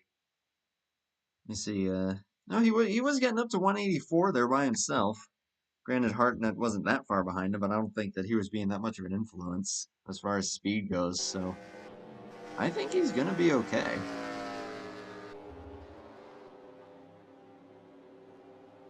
Only time will tell, and time is something that we are running out of with 16 minutes, 45 seconds to go. And as you said, by the time these guys get onto pit road and get the fuel, we're going to be within like that 15-minute stretch. And then, yeah, if this goes green, that is going to be close. I gotta imagine everybody's coming in here. Yeah, I believe what could be their saving grace is if everyone tops off here. Even if you get one more yellow, you don't even necessarily have to pit again. You could just clutch and save 2 laps or save a bit for the 2 pacing laps, because the caution laps have been taking about 2.5 minutes, I believe, or so. Mm-hmm. So, I mean, you're going to save about a lap or 2 that you won't have to run because of the time. So this will either be the last pit stop pending another yellow, or if there isn't another yellow, That's going to be interesting. it might be don't. It might be close. As long as everybody gets into their stalls here without any issue, looks like that was indeed the case. Well, Seth Cole has to back it up, but he'll still get his service. On the Pride coming out here. It'll be him and Mercurio without much issue. So a 9-lap green flag run is 13.5 minutes, give or take 2 seconds a lap. Ooh. So, depending when they go green here, I believe it's going to be around that 13.5 minute mark. Oh boy. I think we're going to see some clutch under pace in here as Blake Warren, golly, despite some not so ideal circumstances he's found himself in tonight, he is going to be P3 on this restart. Followed by Sandoval and Josh 2 still in it. Everyone else catching back up now. Well, 14 minutes, 20 seconds. So with that said, if they do get one more yellow, they do not have to pit. Now, Andrew, you've been running a few broadcasts here, so just let me know how this works here. When time expires, is it next lap is the white, or how does this work? So if the clock runs out and they're, let's say they're in turn 3, they are coming around to the white flag. So it is in basically time expires plus a lap. Okay, yeah. So typical endurance race rules. Yeah. So, so far this season, knock on wood, we have not had any scenario where the clock has run out when they were like right at the start finish line. It's been pretty cut and dry so far, and that's been nice. I think the likelihood of that happening tonight is very slim, although now that I've said it out loud, it is definitely going to happen. But yeah, like I said, 13 minutes, we are coming to the green flag here once again. Can everybody make it? Will we go green? Those are all big question marks here. And remember, green-white checkers are in play if needed. Now, is that with time remaining or with no time remaining? If the clock expires and we're under caution, we will have a green-white checker. Okay, well, if that happens, then you're probably going to want some more gas. No doubt about it at this point. Guys kind of finding some runs up there. Oh, there's Mercurio. Getting ditched. Oh! Really a bad bump there from the 96, but it's actually going to work out for him. He's going to run. And he's going to try to take the lead away from the 74. And Zach, what was like? Oh my well, gosh, I thought Dunn was ditched, and now he's got help. So now Dunn looks okay. That was perfect English. Oh my gosh, I can't speak anymore. Boy, oh boy, oh boy. Boy, oh boy, indeed. But Mercurio, your pick. Going back up here, and Sandoval ain't no slouch when it comes to pushing. I can tell you that. I've been watching Seth Cole. Seth Cole's been kind of just hanging at the back this whole race. I wonder if he's ever going to try and make his way forward, or if he's just content riding at the back since he's locked in. He's made a few moves, but they've never really been, as you said, really toward the front. Is Blake looking to see if anyone goes with him? The answer is no. The only move, back in. The only move I've seen is that school buses don't like alcoholic beverages, so it's the only move I've seen tonight. I think I'm missing something with that. He wrecked him, Andrew. Remember? Oh, he gave him the bad bump, and he wrecked him. So school buses don't like alcohol. I should just Budweiser. I should just give you the headset at this point, and I'm just gonna let you take over the Top Dragster channel. No. You know what you're doing way better than me. You're fine. Oh man, it's been a day. It's been a day, that's for sure. But apparently, alcohol does like battery acid because oh my god! I guess so. a bit of a stretch. Dunlap, though, I'm not surprised to see him up front leading this thing either. I was really thinking about picking him, honestly. But hey, I mean, you got two guys that are still here. That's Hartnett and McIntyre. And they're still looking plenty up to speed. So don't count them out yet. We've got just over 10 minutes to go in this thing. And in my experience, Andrew, I would normally pick Dunn, except it's Joltis. It's Joltis, yeah. So when you're tough to beat on non-drafting tracks, people tend to ditch you at the end. So unless you're Tyler Mallon seems to win a lot of super speedway races for one reason or another. But Don LaPrade, I'm not sure. Don LaPrade might be like Tyler. He might luck out, still get the help when at the end here, or he might be like me, and I usually get ditched. So Tyler just wins a lot in general. Let's be real here. If anyone has ever kept up with the Johto Network and their coverage of any Bomb Squad races, you know that he's up there a lot. But if you're Blake Warren, you know you got to win to make the chase. And if anybody knows that and they want him to make the chase just out of a good gesture, they'll probably follow Blake when he makes the move and the time comes. But right now, I mean, that clock, we know when we went green, it's right on the money. So if we don't get a yellow, you do not want to be leading a line right now. So I think Blake is in the best spot he can be. Doesn't have to be full throttle all the time. Ooh, as Emmanuel's got a huge run, he's going to lift accordingly here. I think that's the game right now, is trying to save some gas, but also being at the front. Yeah, I like that call. And, that outside lane's starting to make some hay. I was just about to say, Josh, too, still well up here in the mix, which is awesome to see. That truck fine.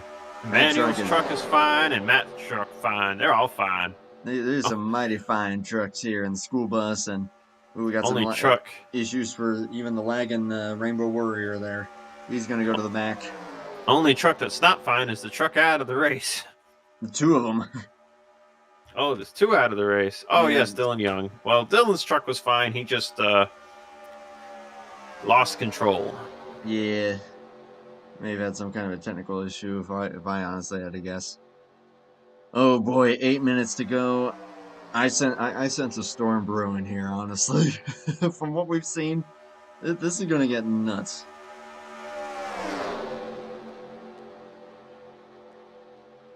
I'm just waiting for it at this point. Dunlap is holding his own. Sandoval's holding his own. Got some phenomenal pushers behind him. When they hit the line here, I would like an exact time count, if you don't mind, since stream on my phone is about, I think, 15 or so seconds behind what we're seeing right now. So if you can give me a live count here right at the line, the exact second count and minute count, then I'm going to do some math in my head. I got you. I should have probably... if I call any more of these with you, I'll send you the link to the official timer. But coming to the line here, starting lap number 29, it is at 7 minutes and 6 seconds remaining. Yeah, so that's going to be 4 laps within the minutes, and then one more lap after. When did we go green? Ooh, it was like 13, like right on the button. 20. we went green on lap 25, so they pit on 24.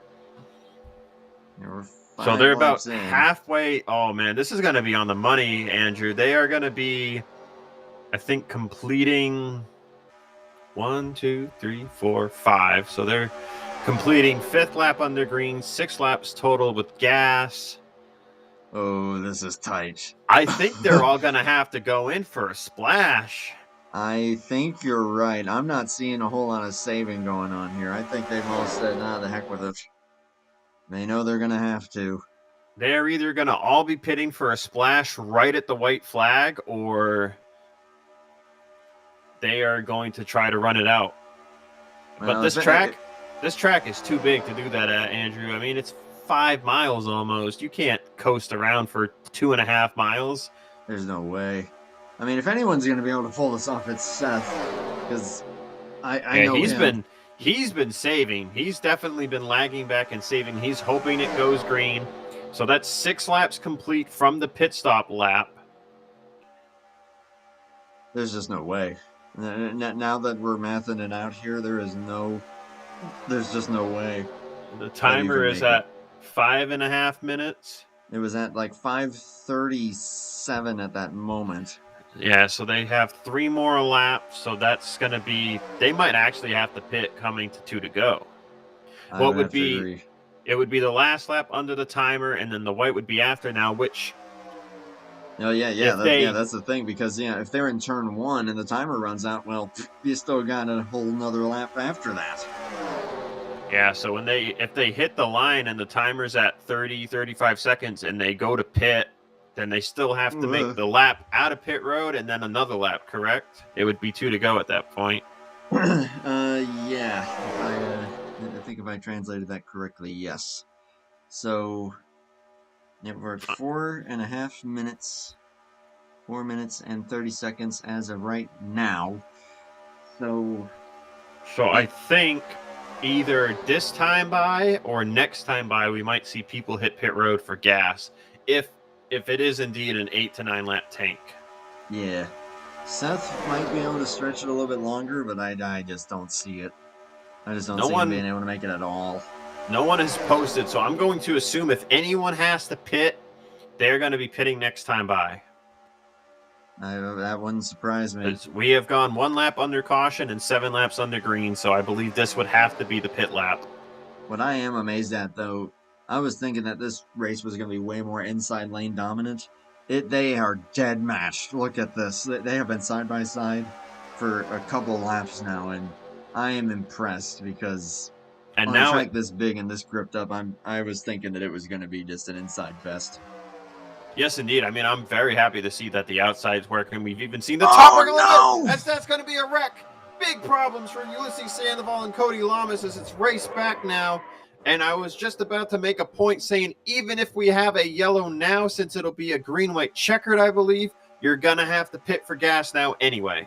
You're going to have to pit now anyway, and that was just a bad bump from the 48. McIntyre was involved. That may have ended his hopes. And now Blake Warren, they're going to be racing it back here.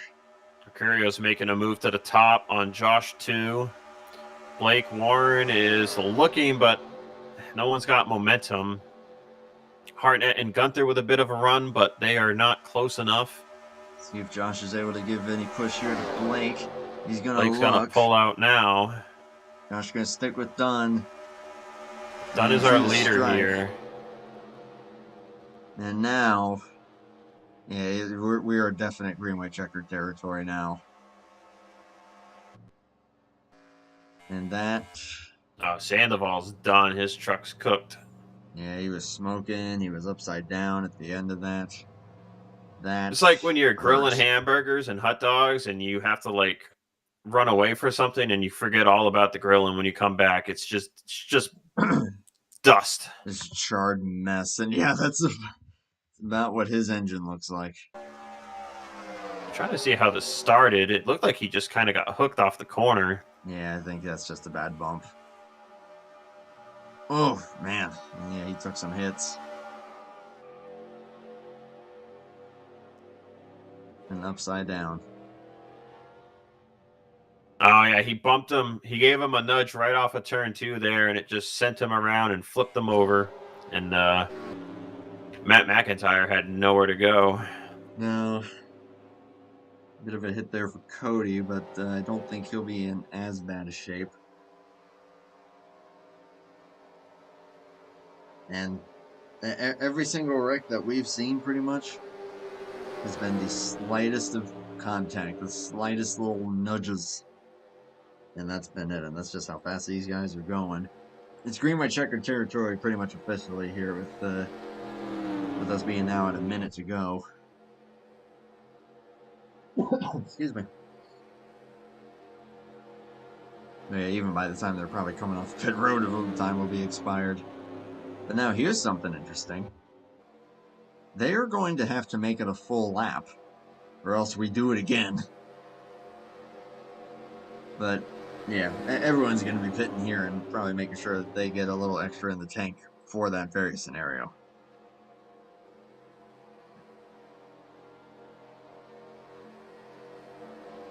Here we go, Zach. The money stop. It is showtime.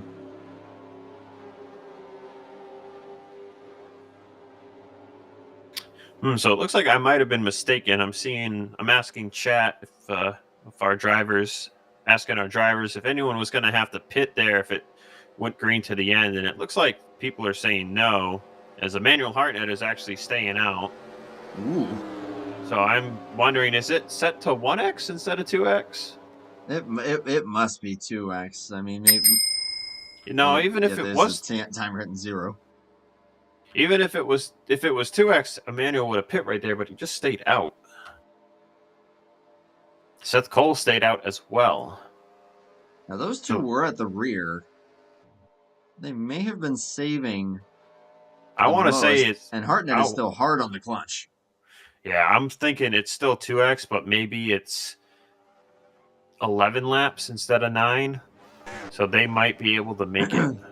Yeah, they may have been able to. Ooh,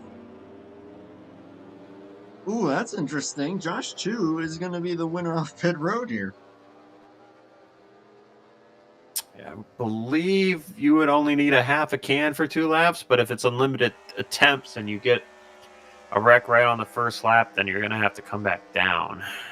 Yeah, well, let's see. Oh, and Josh Mercurio sped. He's in the longest line. Oh. Cody Lamas is done. He has retired. Okay, so Cody's out. Ulysses is definitely out. And Seth Cole is going to be our leader, as Emmanuel Hartnett appears to have voluntarily left the clutch on so long that he let everybody by. And he's still clutching, so even he's iffy. Yeah, I think his strategy may have backfired. I'm not so sure. He said he didn't have to pit, but I'm not sold now. You do not slow down that much to where everyone coming out of pit road just flies by you. Yeah, no. Yeah, I'm not too sold here. I mean, Seth would have been probably in the best shape of them all. Everybody else has now got fuel. But man, what a front row we've got here. Seth Cole and Josh Chu. And then you got the guy who must win. Must win it to get in. And then you've got Dunlap up there. His only win being on the road course. So at Simmons Plains. This was a perplexing decision here by Emmanuel Hartnett because he stayed out and is now giving up all at the track position he got by staying out. So that was perplexing. So double jinx as we go back green. Both of our drivers are at the back, so definitely jinxed him. But oh boy, here we go. There's a shove from the 74 to the 85. The 78 is going to have the advantage here, going through turn 1. Now, one of these top 3 could add their name to the multiple winners that we have had this season. It has been incredibly competitive as far as wins go. Now, and we may see another one here. I am praying that I don't watch Seth Cole do what Joven did on Saturday night, and that's run out of gas in front of the whole field and wreck everybody? I really hope I don't see that again for the second time in a week. How long is Blake going to stick with him? Here is the question and answer. Oh man. Don't peek that close to the quarter panel, because the last thing you want to do is turn them. Yeah, no. We just got to make it back around to the stripe here. Donlon is looking as well. Emmanuel Hartnett so far good on gas, but now he is 6th in line on the bottom. Seth also, of course, didn't pit, so I'm with you. I'm still not 100% on him. LaPlante's trying to make some moves on the outside lane. Nobody with him. He's not really losing any positions, though. That is impressive. He might just be getting enough of a sniff of a draft off of the 4. But we are going to make it back around. All right, white flag. What do you do if you're Blake Warren? Dunlaprad's got to run with Nick Gunther. And what do you do if you're done in this case? Ooh, boy. Blake's Seth peeking. There he goes. Oh, Blake to the outside of Seth. Dunn going with. Gunther going with. Oh, boy. Oh, contact. Oh. Big bump from Dunlaprad. Blake hangs on to it. Mercurio now to the bottom. Now Mercurio looking to the middle. Contact with Seth Cole. That's going to wreck them. There goes Nick and Seth. Into the fence. Or not Seth, but Mercurio is in it. We have both jinxed our picks, Zach, but we jinxed them like 3 times, man. I know. Dunn's looking pretty committed to Blake at the moment. After Josh 2 gets underneath Seth Cole for 3rd. Ooh, what can Josh do here? Blake's just got to make that truck wide. Now Dunn, is he going to try to go for it here? Or is he One more corner. Is he maybe going to give the nod here to Blake? Josh one more corner, one more straightaway. Who's going to make a move? Will anybody make a move? Into turn 4 they go. Josh 2, Allison Rodrigo 3rd and 4th. He got everybody pretty much in this pack except for Dunn, who has not won this season. And I don't think a move is going to come here, except maybe at the last second by 2 Rodrigo and LaPlante. But Dunlaprad commits to Blake Warren, and Blake Warren is in the playoffs. You could not have written that any more crazy than that, because Blake had quite the eventful night, and it is going to end well for him, as he's going to get hit there by LaPlante. And they're wrecking after the line. Oh, man. But he did it. We were saying he needed it, and he did it. And Blake Warren has made the postseason the hard way.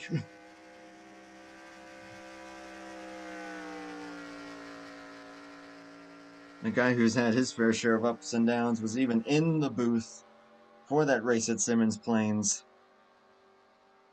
And now, victory lane at one of the craziest, wildest tracks on the schedule. He wins it at Joltis. Big shout out to Dunlaprad, I'm sure. Because I could tell Dunn was probably thinking, like, you know what? Let's make this special, and he pushed him to that win. But man, what a finish for pretty much all these guys, because like I said, Dunn was the only guy in that pack at the end of it who has won this season.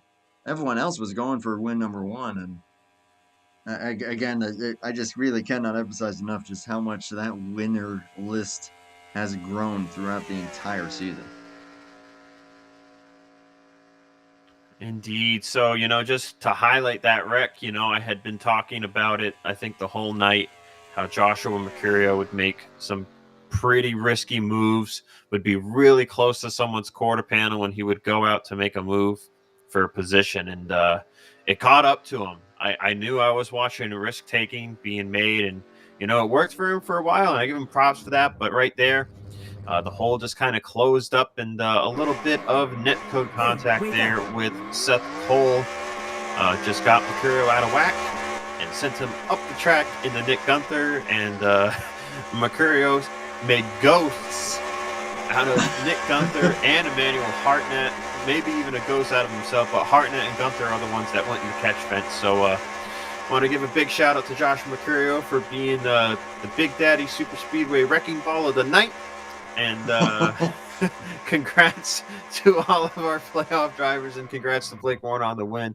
And in all seriousness, Mercurio did a great job tonight. Just a little too close to comfort there at the end. Yeah, I think we'll go ahead and get a quick look here, and then we'll start getting some words with these guys here. But oh goodness, this Seth Cole ended up upside down at the very, very conclusion. I think I accidentally made a call that he was in that final wreck, which he was not. So that was my bad. And we'll go ahead and see what brought out that. Well, it didn't bring out the caution. It was the final crash of the night here. He gets a run, tries to split Seth and Nick, and then yeah, it is too close. Ooh, man.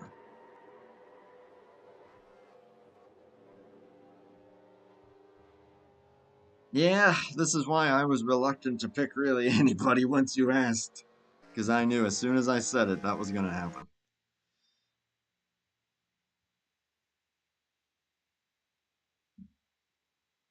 But action-packed, a lot of fun, that entire race. That was cool, and I really, I was thoroughly entertained that whole night, and Zach, having you up here just made it so much better, man. Thank you for that. It was a blast. Super speedway races are definitely the races that make you work the most vocally. So glad I had some water. I didn't really drink much of it though. So I should have had some. Yeah. I started coughing there at the end. I'm sure you could hear it, but I think we're gonna go ahead and get some words from our top three finishers. Let's see, can I move them? No, I can't. User was moved to your channel. Oh, well, there we go. That works. Perfect timing. All right. I think we'll just go down the row, and we'll start with our third place finisher. Oh my goodness, Josh frickin' 2. You finished third. Do you got a copy? Yeah, I got you. Your only start. You've been in the booth with me how many times? And you get a podium, my dude. How the heck did you do that? Well, it was kind of a tough race. I had a couple of incidents. None of them were my making, but I kind of got caught up in a few, and thankfully I didn't tear up the truck. And I don't know. And I am new here, and these guys were great to race with. And that move at the end, I feel like it was my only shot. I committed to the bottom because it seemed like the top, it's just so easy to get by on the bottom. And anyway, I did make an attempt off of 4, but and I did gain some time, but still finished third, and I'm extremely happy with that. As you should be. Zach, what you got for Josh? Yeah, I mean, it was a pretty eventful race. Wasn't sure if you might have had some damage there that was going to hold you up, but overall, would you say you had a fun night tonight here at the Big Daddy Super Speedways? It was a blast. I mean, I had a great time, and the hour went by really fast. But it was a lot of fun to race with everybody. I've raced with several of these people many times, and it was a lot of fun, and just needed a little bit more at the end. But like I said, if I was afraid if I moved to the outside too early, I was toast. I was going to be at the back, and I wanted to be able to talk to you guys, so I had to finish at least third. Well, hey, I mean, you're familiar with the booth plenty, so we're glad that we can get you up here. And but now, yeah, man, great recovery, great run. Of course, you know that we always have guys that finish on the podium. The shout outs are always theirs to make, and the floor is always theirs for closing thoughts. So it is your turn, my friend. Go for it. Yeah, well, I appreciate you guys. I listened to a little bit of it, and I didn't want to get distracted, but you guys did a great job as always. And I appreciate these guys putting the race on and being good racers. And I ran the kind of a unique looking truck for me. Andrew, you normally see me running the Carl Long schemes, but I ran the orange, the Game Show Network, Josh's Eggs Dodge. So I'd like to thank especially Josh's Eggs, because that's my business. So but anyway, was a great race. Great job to you guys. Great job to second place and first place. You guys ran a great race. And the three of us, we were pretty committed to that bottom till the very end. Yeah, great job, my man. And Yeah, thank you. Kind of shout out yourself there a little bit, but no, man, great job. That was awesome to see. And whether it's in the booth or on the racetrack, hoping to see plenty more of you for these final 5 races. Oh yeah, I'll be back in some way, some shape or form. I heard Ace is on the schedule. Gosh, Ace I haven't Speedway ran next week. All right. Got to think on that one. That's a cool track too.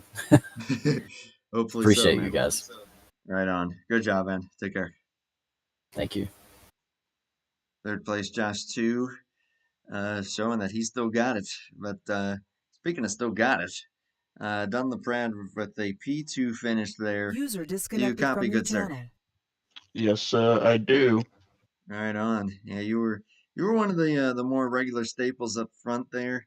Going to end up 2nd place. It seemed like you were pretty committed to pushing Blake to that victory, but all in all, you kept it up front there, and kept it pretty darn clean. You never fell too far back, or whenever you did, you weren't back there for very long. So you guys kind of talk me through kind of your strategy throughout the race, and also at the end there, were you good on fuel?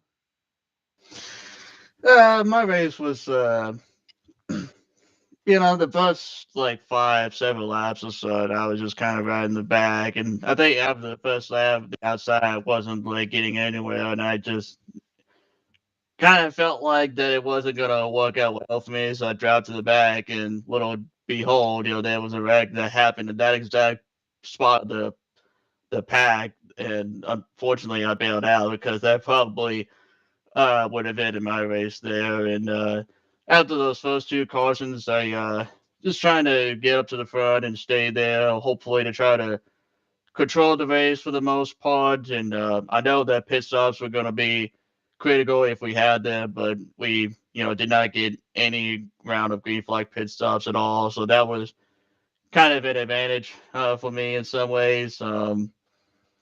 But yeah, I thought I was good on field to the end there, but I kind of felt like that, if we get multiple green white checkered attempts, I only had I was only 3 to the good on fuel when we took the yellow. So I don't think it was, I mean, I could have gambled if I wanted to, but that would have been given that I was up front, not saving fuel at all, that would have been a huge stretch. So I just went to pit road, took a splash of fuel, and just I know that Seth Cole was up front. He stayed out on fuel, and I did not know how he was. And once I saw Blake going up to the top, I went with him, and really, unless anything extraordinary happened, I didn't really. I was pretty committed to being with Blake, and I was pretty content with 2nd place or whatever. Plus, Blake was in a position to try to get into the playoffs, so there was no point in me being the bad guy and trying to interfere with that, because I would rather, don't want to be that individual. I mean, you don't want to, be in the middle of that situation, anyway. So I just, stayed behind him, didn't interfere with him, and just kind of let the rest of the final lap play itself out. Yeah, I get you. Yeah, that's fair enough. Zach, what you got? I mean, I don't even know if I can ask any questions. Dunn basically gave us the whole recap before we could even ask the other questions. But I guess the one question I'll ask is, do you feel like you get ditched a lot on super speedways, Dunn? Do you feel like you got ditched at all tonight? There may have been a time or two that I got. There were definitely a few times that I got ditched tonight, but I was pretty committed to hugging that inside line pretty much the whole race, as y'all saw. Because if I was on the inside, I felt like that would have had a better chance. And obviously, there was quite a bit of drivers, that would end up being a lot favored on the super speedways because they know what they're doing, myself included. So there are a lot of people that would want to work with me, but there's a lot of people that wouldn't want to work for me, for that same reason. So, it's always a wild card when you go to these super speedways. There's no guarantee that everyone's going to work with you. I mean, when it gets down to the very end of the race, obviously everyone is going to go for it. And, even if a guy shuffled out, I mean, why would I be upset about it? That's just super speedway racing in a nutshell. You either go for it or you just sticks behind someone and let it ride or whatever. So, yeah, I mean, that's just part of super speedway racing. I mean, that's nothing to be infuriated about. If anything, it gives me a bit of a challenge to try to find my way to get back up to the front. And fortunately, that was a little bit of light work to do tonight, admittedly. So, yeah, second place finish out of all of that, I'd say that's pretty good, all things considered. Yeah, I'd say so, man. Yeah, you've been putting in quite the runs here since you came on board, and yeah, you're gonna have a shot at this championship. So looking forward to seeing what you can do with that. Of course, you know the deal though. For any closing thoughts or shout outs before we let you go, you may have the honor. Well, shout out to you and Zach for doing this, the broadcasting. Shout out to Seth and for the league. A shout out to Josh Mercurio for the series. Shout out to everybody watching at home, and shout out to everybody who's made me become not only a better driver but a better person in this deal. So that's all I have for the night. Yeah, not a problem, man. Well, go rest up, take it easy, and we'll see you at Ace Speedway. And good luck going forward here in this chase. Hopefully, I'll have good luck. Thank you all. Right on, man. Take care. Thank you all. User That was left your Donlon channel. second place finisher. But then there is the guy who did what he needed to do. Blake Warren, do you copy? Yeah. Hey, I very much am copying. It's, you, I guess all I can really ask is just what the heck is going through your mind after the night you had, because man, you were you had to have gone from some of the lowest lows to the highest highs right there. I mean, I'm gonna have to look back and watch the actual live stream for your guys' perspective, because that that was not a good race. You know, the crazy thing is, do you think I'd have a reaction after the checkered flag flew? I was stunned in silence. I was like, I just felt my heart feel like it just stopped, essentially. Yeah, this this is a very difficult type of race. I've run it at Joltis a number of times in the past, and as wide as the track is, you go too wide, or you think with all that room you could go as high as you want, but you're not going to go anywhere without drafting help. So, it drives like that. More often than not in a league race, this track drives as if it's only 2 lanes wide. That's all people are willing to do most of the time. So, yeah, from just qualifying poorly to getting in it early with Seth, which he didn't do anything wrong. He just tried to give me a bump and it sent me into the outside wall. To like 2 or 3 pit road speeding penalties. And I'm going to be honest, what you didn't see there was, I think I only pitted for a splash of fuel. So that race had to go green and not have another green-white checker. Otherwise, I was going to probably run out and I was going to have to pit again. And yeah, I knew that there wasn't really going to be much of anything there. And truth be told, before the caution came out, and even at the end of the run for the final 3 laps. First of all, I hope Dunn goes back and listens to this, because I was perfectly content pushing him. Because of the damage that I had earlier, I thought I wasn't going to be able to get out in the front. I thought I was not going to be a lead draft car. I thought I was going to be like Trevor Bayne or something like that out there, just pushing everyone else. Final restart, I thought that was probably what I was going to do to Seth, but when I looked back and saw that pink Exide truck, I was like, maybe he'll go with me. maybe a couple of people back there are still willing to work with me. So yeah, I really don't have any big words. Just I'm stunned. I'm shocked. Well, I think as much as much of us throughout the as much as us throughout the course of that race. Oh my gosh, I'm so wiped out. You're good. I'm tired too. Zach, I'll let you have a couple words here because I'm gonna recollect mine. Yeah, so Blake, I mean, it seemed like it was easy to speed on pit road tonight for one reason or another. Saw some other people speeding on pit road. Was it like difficult to maintain 70? Was like the gearing like kind of a high rev gearing, or was it just kind of like random? No. I think that for me at least, I'm so used to tracks having the average out method rather than if we see you going 71 at any point, you will get a black flag. I mean, to me, in my mind, I think that you could probably blip it to 71 and you would generally be fine at any other track, but I just kept getting to 71 and it would give me a black flag by the end of it. And it would be only for like at any point. So, when you put it in second gear and everything like that, it's kind of acting as a pit limiter. You don't have to have your foot deep into the throttle. You're just like half riding it more or less. But the moment that you accidentally modulate just a little bit extra and it goes 71, it would generally penalize you, which is why it's even more surprising that the last pit stop, I know that I did do 71, and that time it didn't penalize me. So I don't know. But yeah, I don't think it was hard. It's just that the track's pit road was very, very, very anal about 70 or lower. Otherwise, you're getting penalized. So. Oh, very interesting. Well, was glad to see you be able to rebound, especially from that early accident there with Seth Cola.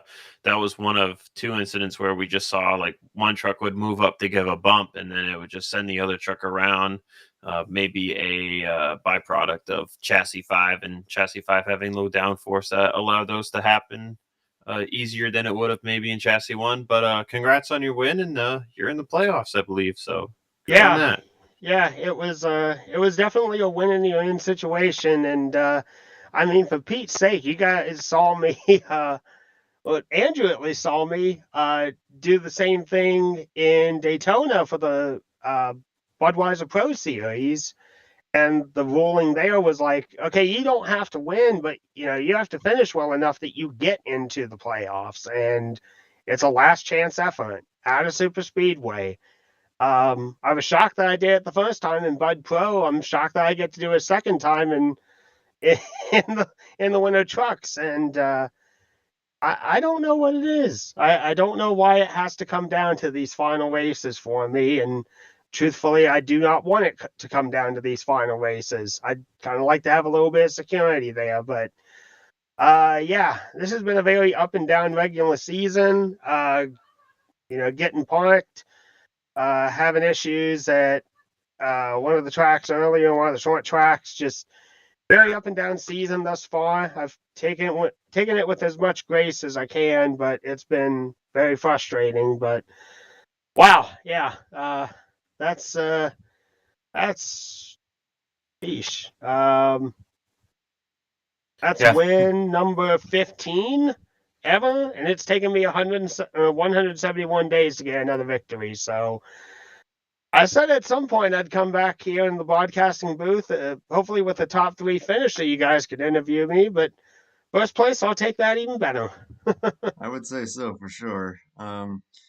Just before we move forward here, and we got Josh Mercurio up here, we'll let him kind of go over the championship contenders. But Blake, of course, you know the deal. Feel free to send out any shout outs or closing thoughts that you would like the world of YouTube to hear. So first big shout out goes to Dale Earnhardt Jr. and Junior Motorsports for acquiring the 8. It's reinvigorated my passion for Dale Jr. and wanting to do paint schemes and everything like that. It's why we switched over to the 8 in the first place, was that announcement really spurred something on inside of me. So very happy to win in the 8 Budweiser truck, and not sponsored by them. Would love to be though. Big shout out to Moza. I switched my sim rig gear over to Moza around November. So I've been using their equipment for the last 2 months now. Very solid direct drive wheel, very comfortable, lots of rims to pick from, good quality purchase there. Shout out to Micro Center for selling it for me to me, but yeah. Shout out to Junior Motorsports and Dale Jr. himself. Shout out to Moza. What a race! And a shout out to you for helping me with this rig that I've got going on here for this broadcast. So thank you for that. I can take the opportunity to say that. Thank you again. Oh, my pleasure. I'm happy that everything is working well for you, and I can only imagine how much easier this is for you. It's coming out so much better, and I'm just gonna keep building it from here. A great win, man, Yeah. and best of luck to you going ahead into this championship. Yeah, thank you very much. Thanks for interviewing me, and great broadcast as always, guys. Keep it up. Appreciate it, man. Thank you. That was our winner, Blake Warren. We've got Josh Mercurio in here as well. Josh, as the owner of this Pink whole Missile. thing, Pink Missile. Pink Missile, who turned everyone into a ghost. Zach was having a lot of fun with your puns with your sponsor. Let me tell you. You better I keep can't wait, running. man. You better keep running that Ghost Energy car. That's all I'm going to say, or truck, I guess. But All right. Yeah, I will. I like to, mix it up. So each truck is based off of a different flavor. So I ran the pink lemonade today.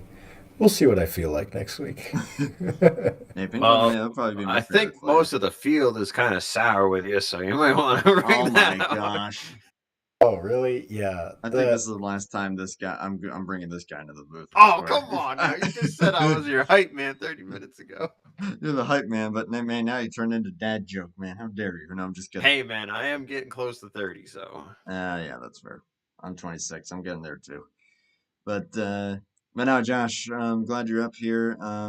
I'll let you kind of give the final word on the official championship contenders going ahead into these final 5 races. Yeah, actually, the first thing I wanted to mention was I know that you asked about how many pit road speed penalties there were today, and it's a little hard to see from the broadcast, but the first third of pit road is uphill, then it's flat, and the last third is downhill. So you can get caught off on the transitions there, and I think it happened to me once, and it happened to a couple other people. Okay, that So, explains that part. other than that, chase grid is set. We've got 12 amazing drivers. As the promoter and me would say, Nick Gunther wins a regular season championship. And so he'll start off with a 2-point lead over Jack Merkel for second. And then it's 1 point back to Mercurio and Sandoval. And then the rest of the field kind of fills in back behind there. So 12 guys. We've got, again, Nick Gunther, Josh Mercurio, Ulysses Sandoval, Jack Merkel, Seth Cole, Emmanuel Hartnett, Cody Lamas, Austin LaPlante, Allison Rodrigo, Blake Warren, our winner tonight, Don LaPlarade, and Anthony McCreary. So those 12 guys. Love it. That's a star-studded field right there if I've ever seen it. Josh, I know you're looking for back-to-back here. Despite not being in the winners column this season, you still got these 5 races to make something happen, and I know you can get it done. How are you feeling on that front? Yeah, there's not a lot of points up on offer each race, so winner will get 14 points, and it's that's if they win the most, they lead the most laps, and then they lead 1 lap, they get 12 points for the win. So not a lot of points on offer, but being 3 points behind Nick, it's a tall order. Nick Gunther's fast everywhere, so we'll see. Hoping for a little bit of luck to come my way, I think. He is? Yeah, he is. No, I think actually, now that I think about it, he's pretty slow. I've never seen him go fast, so. Okay, well, you said he was slow. I didn't, so just for the record. All right. Josh Mercurio, ladies and gentlemen. I'm just kidding. Yeah, this will be a fun little 5-race chase here. Like we said, we got Ace Speedway next week. We're looking forward to that. Homestead is going to be very competitive. That's the following week. Is that Coca-Cola's Super Speedway I see there? Yes, that is Coca-Cola Super Oh Speedway. man, that's going to be fun. And then Myrtle Beach, another little wild card thrown in there, a different little track, and then of course we wrap it up. We're going gambling in Vegas, so I think that's that is a heck of a variety of tracks to go to there, and I think that is going to make for a lot of fun. And I'm excited, man. I'm so glad that I've got the opportunity to do this, and yeah, I'm looking forward to it. And Zach, I'm hoping I can get you up here a few more times as well. But yeah, Josh, you're putting on a great operation here, and it's been great doing these first 10 races, and looking forward to seeing what these final 5 have to offer. Yeah, thank you. Thank Zach again for hopping in the booth. We've had a great round robin of secondary commentators this season, and I'm sure Zach added to that. But I love, after the race, grabbing some popcorn and rewatching the replay. So thanks for all you do, guys, and hope to see you soon. Yeah, Thank you, man. Josh. And on that note, Zach, I'll get your closing thoughts on the night just before we wrap her up. Yeah, User very left your wild, channel. very wild night. A lot of oohs and ahs from us here in the booth. I think the drivers left it all on the table for sure. Some drivers, unfortunately, couldn't make it to the finish. Some retiring sooner than others.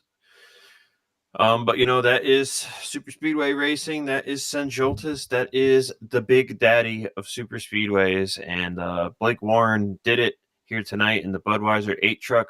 Did it for Dale. And yeah, I think they're going to have a great chase, great playoff, 12 great drivers, as Josh said. Nick Gunther definitely will be one to beat. He is definitely not slow. So they will be tough to beat Nick, but you've also got Jack Merkel, you've got Josh Mercurio.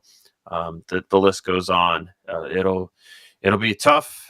The points are very close from what I've seen at the payout. So I think it'll be fun for him. So yeah, that's what I got. Right on, man.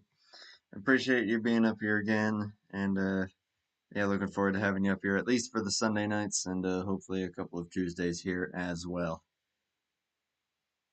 Yes, sir. To everyone else, though, that tuned in, thank you. Y'all in chat made it a whole lot of fun. Thank you also, Zach, for the promotion there. That definitely helped boost things up a little bit. Again, we just have fun here, but yeah, it is nice getting to kind of interact with everyone live, and it always adds a little bit of an extra layer to it. So I'm glad that we got that opportunity. To everyone else in the chase, best of luck for these next 5 weeks. We're going to be watching very closely to see who is going to get it done come Las Vegas. But until then, and until next week at Ace Speedway, and then of course this coming Sunday, Talladega, for the Budweiser Pro Series, Michael Norman Series, and the final 2 races for that. We're gonna have a lot of fun, and of course, as I mentioned earlier, hopefully some Bomb Squad racing, Cup Series races starting on Thursday nights. Keep an eye open for those. Until then, though, appreciate everybody. Take care and have a good night, and stay warm if you're up here in the Northeast. Take care.